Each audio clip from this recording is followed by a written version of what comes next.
We're here to talk about the theater and how it helps to build self-confidence, Yes. develop imagination, and teamwork. Yes.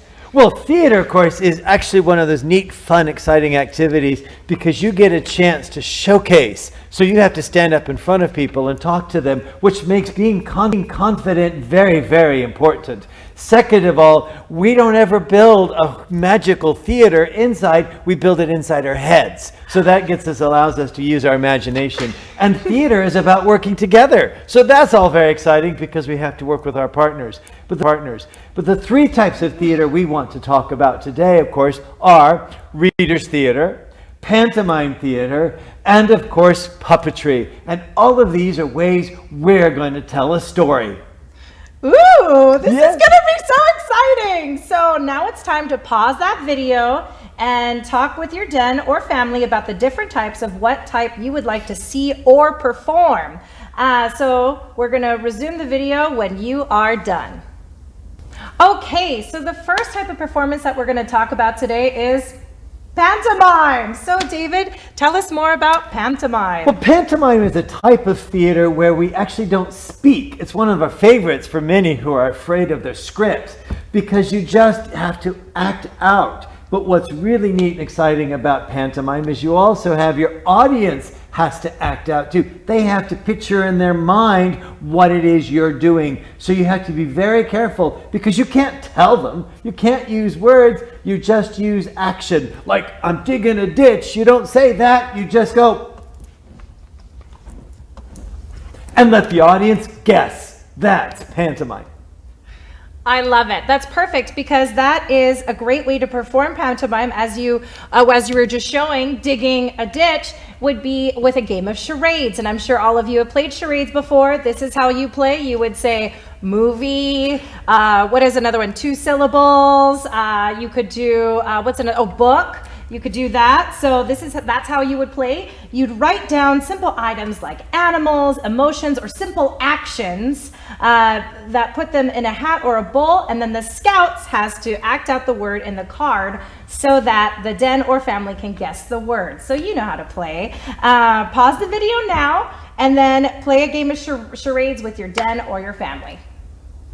Hey David, now our next topic we're going to talk about is readers theater. So how would a family or a den put on this type of production? Well, readers theater is, of course, one of those productions and styles that's really easy because you have the script in your hand. So you're going to actually read the story. So somebody's written the story for you and you're going to read it. Each of you has been assigned a character or you get to pick for one and you all have the same script. So that's important.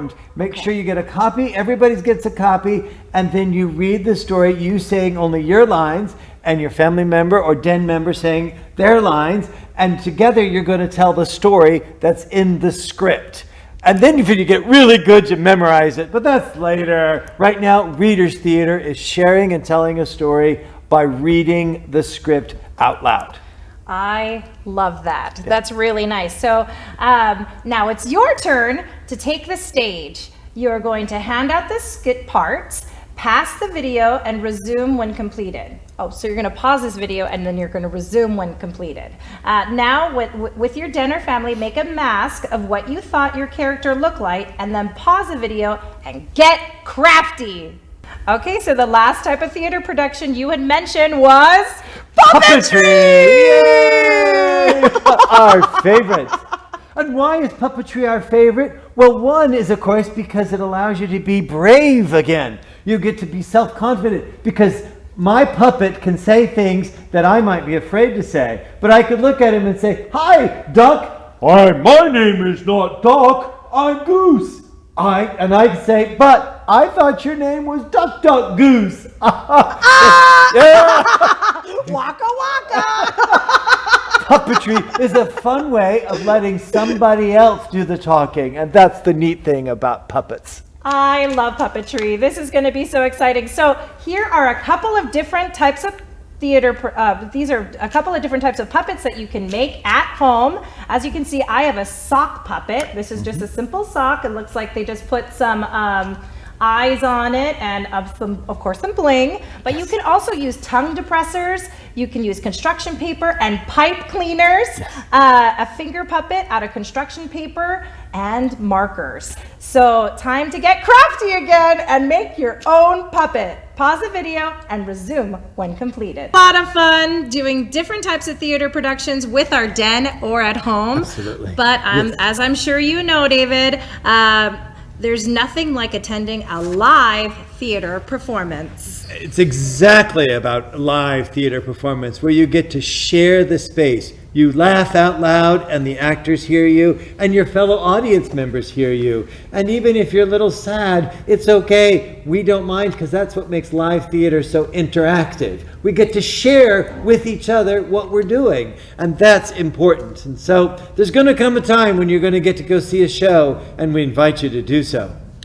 Yes, we know that that might not be possible right now, but there are other ways to have a similar experience. Absolutely. Perhaps sharing a movie on the television screen. Yes. And there are also some shows available that you can watch. Like, for example, my favorites is Newsies, which is on Disney. Oh, I love that. Yes. And that's watching a show together. And that's something very, very valuable. So. Yes.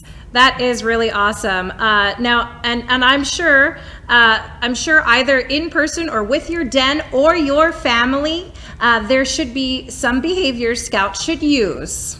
Sure. So what are those behaviors? Well, when going to the theater, remember that the person on the stage is live just like you. So you want to treat them with manners just like you. So when they're speaking, you don't want to speak while they're speaking. But if they say something that's funny, let them know by laughing out loud. Absolutely.